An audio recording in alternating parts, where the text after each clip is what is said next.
you have had a dream run, I would say. You have booked, correct me if I'm wrong, 11 co-stars and a recurring? Yeah, And like a 11 or 12. I don't know if 12. you count Okay. my non-union one. Yeah. Okay. Yeah, So 11 I would union. say 11 union and then a recurring as well, right? Yeah. In the span of what, 2 years or 1 year? Yeah. In a Two? span of one and change. Yeah. Okay. Wow.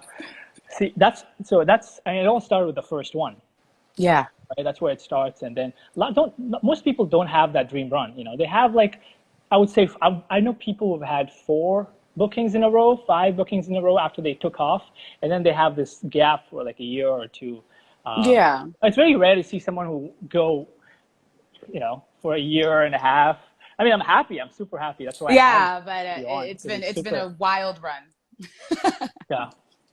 Because I remember I met you the first time. It was for an AGR workshop. I think it was for Matt Clark, the Blacklist. I think I met you Yeah. right outside, and then I don't think you booked anything yet at that No. point. I don't think so. And Mm-mm. I've had my first ever co-star audition on Blacklist.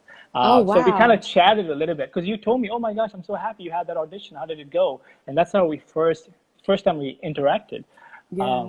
And then since then, hey, look where you are now, and it's amazing. It's amazing. So let's talk about the first one. What was your first? It was bonding, right? That was your Yes, first. bonding. That was originally supposed to Yeah. be on Black Pills, which was a streaming Okay. network, and then it went to Netflix, which was a big thrill. Okay. Gotcha. Now, before you booked bonding, how many years were you acting? Like right before you Like booked a bonding? year and a half, maybe going on 2 years. Okay, Yeah. only 2 years. Okay, so pretty short compared to a Well, lot of people. I think that what you just brought up is very important. We were doing our work and our due diligence, meeting casting directors, creating a network of people who could believe in you, because there's Yeah. a trust level they need to have to bring you into the room, not to Yeah. mention on set. You know, Yeah. so I Yeah. think that I was building trust in those 2 years, and Yeah. I invested in really meeting people around New York. So before you booked bonding, how many Union Network TV auditions did you have before you booked that one? I went back and checked my charts because I Okay, chart my thank you. auditions, and I Okay, think it's about 7 to 10 auditions, okay, network auditions. okay, got it. So that was very important to me, and it was probably in a span of 6 months. So I Okay, was going out probably on average 1.5 times a month, right? So that was pretty exciting. And then okay, bonding hit after the 10th one. okay. Um, okay, so when you booked bonding, right before you booked bonding, and even when you were having those auditions, like what did you have an agent, manager, and then what materials did you have? Did you have it all? Did you have a reel, headshot, resume? My reel was very early, meaning I had one non-union piece and Yeah, investigation discovery, which a lot of people do in New York, East Coast area, which is a reenactment show. So I had that, but I also had created 2 other pieces for my reel with a group called Real Arc out of New York. oh yeah, So I had those 2 pieces plus investigation discovery kind of told the shape of who I could be. And okay, then I had created my own website. I am not very good with HTML and all that stuff, but I went to Wix and I read my help guide and I created my platform. And I had my second set of headshots at that point, professional headshots. So I knew better on the second shoot what I wanted, okay, and those were the materials. Yeah. okay. And you had representation. Yes, I also had a manager here in New Yeah, York, but he did a lot of agent level pitching too. So I was with a major manager who was very closely talking to me. So I would tell him, I met so and so, Matt Clark at Blacklist, and he would go, okay. And then maybe a week later you get a Blacklist audition. So I felt yeah, the call and response of me going out and meeting the people. He would also get me in the room with them. gotcha. So you got it all. You had it all. You had the materials. You had representation, and you were going to casting director workshops, and then you were Yeah. working with your manager. And it makes sense. You were doing everything right, and it's about time you booked it. Um, so let's talk about when you got the call or when you got this email or whatever for bonding. Do you remember where you were or what were you doing when you got that message saying that you have an audition for bonding? I think I was at home, Okay. and I think I was at home because I remember laughing hysterically because Uh, the role called for a dominatrix in a cat suit. oh wow. And I was I was laughing hysterically for a while, like, what? You know? And Yeah. I come from a pretty conservative suburban Connecticut background. So Either way, you're gonna have you're that going to have shock. to take every role. Yeah. But it was the first time I'd been called for such a racy role. Mm, So I think I had a lot of giggles and I had to get out the prejudgment and like, okay. yeah. And how many lines or how many pages or how many scenes was it, the audition? The first audition was 2 scenes and it Two was a scenes. potential recurring and she did Mm, become a recurring. And okay. she probably had about 5 lines across one scene. Okay. And I didn't read the second scene, but I knew there was more content. And Okay. I changed in the bathroom. I got there early. I brought my Okay. cat suit. I had a cat suit. Oh, wow. That's a whole nother question. But it's New York nightlife. Yeah, yeah, Maybe yeah. it's not Oh, for auditions, but no, it's good. It's interesting because, it was a unique audition as it is, and yeah. you had to do that. So So if you want to feel comfortable in a dominatrix, maybe it's not something you wear on the train. So making yeah. sure that you, yeah, like TJ's like, no, Hey, that's not, anything goes it's in not New proper, York. dear. I mean, there's one Terminator series where he's walking through the street and New Yorkers are just walking by him. They don't Uh-huh. care. And I was like, that's Yeah, a perfect New York scene. yeah. So yeah, if I walked in a dominatrix outfit, I'm sure no one would care on the C train. All But good. All, making sure you build that time in to get there early and feel grounded, right? Like I didn't feel like a yeah, dominatrix on the C train, but I'm gonna get here. Maybe not. I see Stephanie laughing. I'm not gonna get here 20 minutes early. I'm gonna get here 30 minutes, and I'm gonna go to the bathroom, and I'm gonna pull my inner dominatrix together, and then I'm gonna strut into the room. So maybe yeah. they don't want you there before 15 minutes, but I'll bake in time, get the key, and go to the loo, and that's Yeah. important, I think. Yeah. Okay. And for this audition, did you prep by yourself or did you have a coach help you out? I think actually this one in particular, I didn't use a coach. Okay. No. I did use a coach. I did use a coach because she would practice the guy in different voices, right? I was talking Okay. kind of to a potential John, I thought, but he wasn't. He ended up being a lead who was not the John. But okay, the whole point is, TJ, that I'm talking to this guy and she would throw things at me.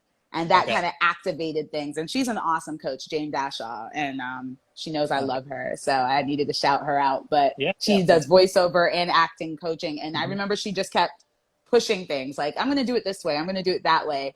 And I think especially in the early days of co-stars, that was so critical. People laugh at 5 lines or 1 line, but we shouldn't laugh. We should take everything with the same seriousness. Yeah. You're a part of moving forward a plot. So don't Absolutely. underestimate the importance. Don't overthink it and analyze it to death.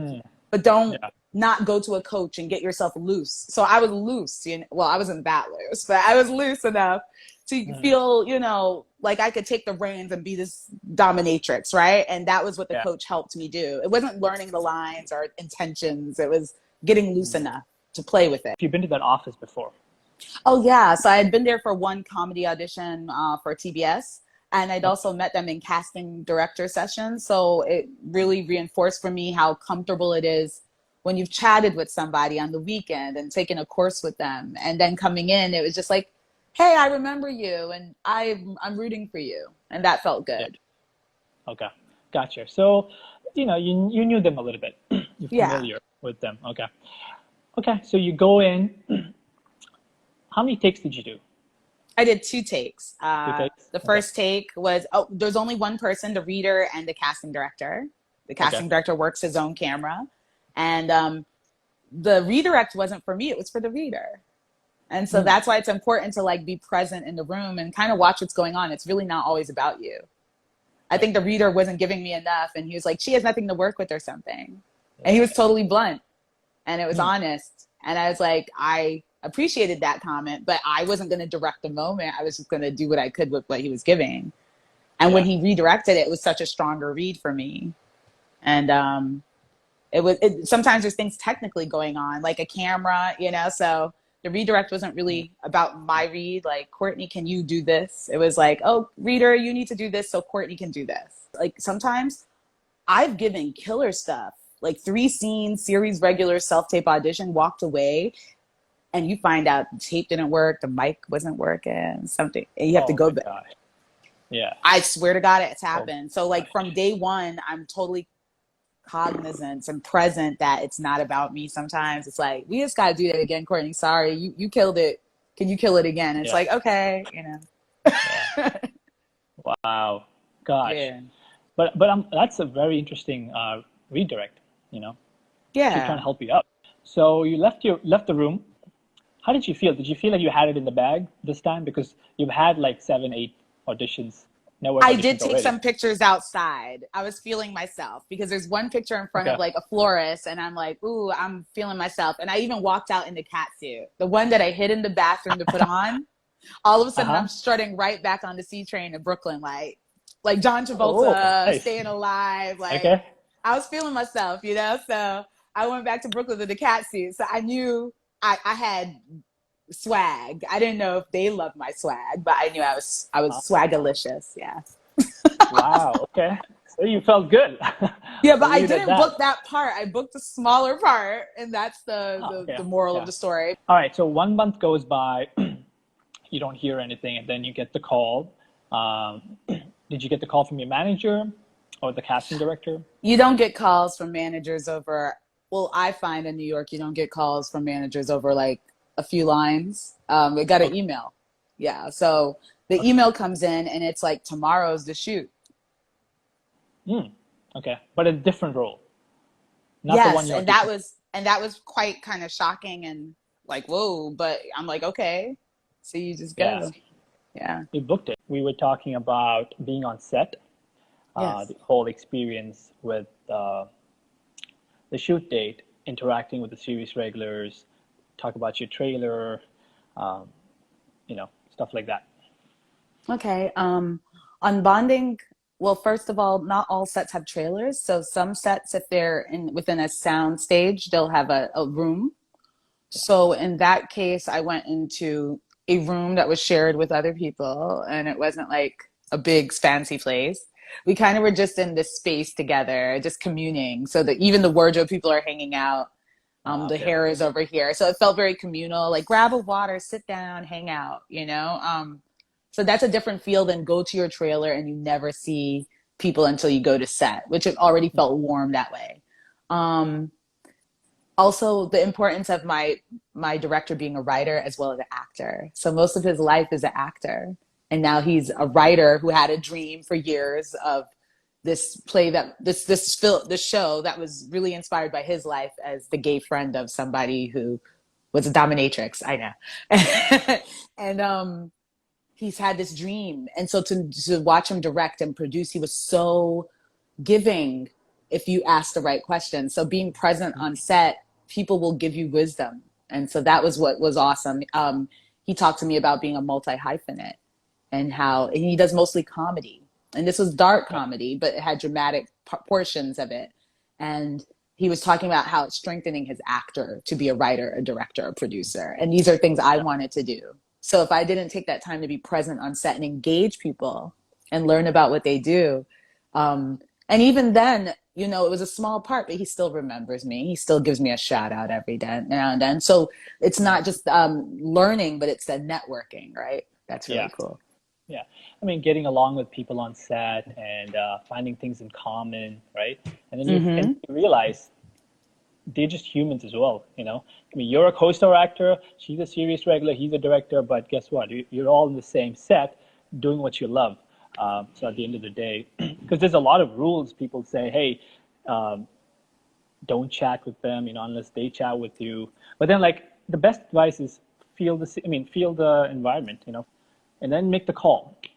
And then you will, Yeah. if you feel like you're getting along, you'll get along. I don't think you Exactly. have to It's force not anything. artificial. It's not Exactly. official, yeah. Okay. Do you remember how many, I know it was a co-star role, how many takes did you do? Was there a lot of improv or any of that stuff? Good question, TJ. I took a lot of takes because Hmm. it's comedy. I think he gave the line and then he was like, then he reached in and was like, now can you play with this? And he had the time because it was a bit more of an independent piece. It wasn't like a network show. So he'd go play with this, or he'd like push a button behind me and go try this. So he probably gave me 6 takes to do 2 lines, which is Hmm. unheard of, but it's because he wanted me to find humor, or like a certain tone that felt more maybe judgy. He wanted options so that when he went to Okay. the cutting room, he could look and go, okay, Courtney gave me options, you know? Okay. So Nice. for 2 lines to get 6 takes is kind of a dream. I was like, I feel Yeah. fancy, you know? Yeah. I mean, you're there longer on set, and also you're kind of warming up. You feel better. You feel more comfortable. Or maybe you already felt comfortable. Yeah, Um, we were on set and had lunch before you even go to set. So okay. so the interesting part about set life is sometimes you could be there for 8, 12 hours and Yeah. they will put you in the wardrobe and the hair and you sit still and they don't tell you when you're going to shoot. And you Yeah. don't want to be the pest asking everyone like, when are we going to shoot? Are we going Yeah. to do it before lunch? Because nobody cares about your Yeah. questions, right? Yeah. There's a lot So of things I, going on. you're politely, twiddling your fingers. And I think it took me probably 5, 6 hours to get to the camera Okay. while you're sitting in wardrobe and you already had lunch too. Yeah. Yeah. I had this similar experience. I had one scene, and I was there for like 12 hours, and I didn't shoot until like 9 hours after I got there. And I took a nap. They even said, TJ, just it's going to take a while, right? Just do whatever you have to do in the trailer, nap. And I took a long nap, and I woke up actually scared. I'm like, did I miss something? Oh my God, did I do something wrong? And I texted my co-star, another a girl who was playing my wife. I texted her. She was in a different trailer. I'm like, hey, are you still in the trailer? She's like, yeah, I'm still here. I'm like, okay, thank God.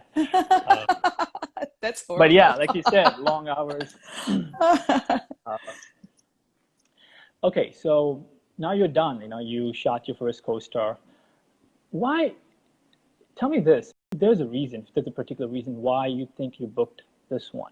Out of all the other auditions you've had, is there a particular reason, like maybe your headshots were more on point, maybe you had a better footage, or maybe representation was better, or is it just one of those external factors where you did your work, you did a good audition, and then, it was meant for you? I thought a lot about this because the first two auditions I booked, my first two bookings, I had the same cat suit. So I was like, it could be the magic cat suit. So I booked HBO and Netflix with a cat suit. So I hold the cat suit in its own space and I constantly am looking for something to replace her, God forbid she like tear. But I would say it's a magic cat suit plus it's meeting casting directors, right? So there was trust there. In the case of my first booking, that was a casting associate and director in that office I had met, or an associate and an assistant, not the casting directors, because there was a very large office. But both of them had known me, they'd seen my face, and I think that's relationships. I think also by the time I booked that, I had been flirting with characters like that, but I wasn't really invested. Meaning, if I'm going to play sexy, I need to really get into that in my space, right? And so maybe as before I wasn't booking those kind of roles because I was nervous or I was acting conservative. And that goes back to being really confident in the brand. So both of those were very sexy roles. And I play police officers and other characters now, more professional. But at that time, I was getting offered a lot of sexy roles, and some strippers, some prostitutes. This was not as extreme, but there was an assertiveness I needed about my sexuality that I didn't have until that moment, to walk in with the cat suit and be like, I'm here, I'm a dominatrix. And so whatever your character is, be you the tech geek in Blind Spot or like a doctor on a certain doctor show, it's very important to own these things. Like you can't kind of like play it. You have to own it. And so that's what I realized. I was ready to whip the whip and strut the strut and put on heels, although I'm a tomboy at heart, And so that's important, right? So owning it with my magic cat suit and making relationships.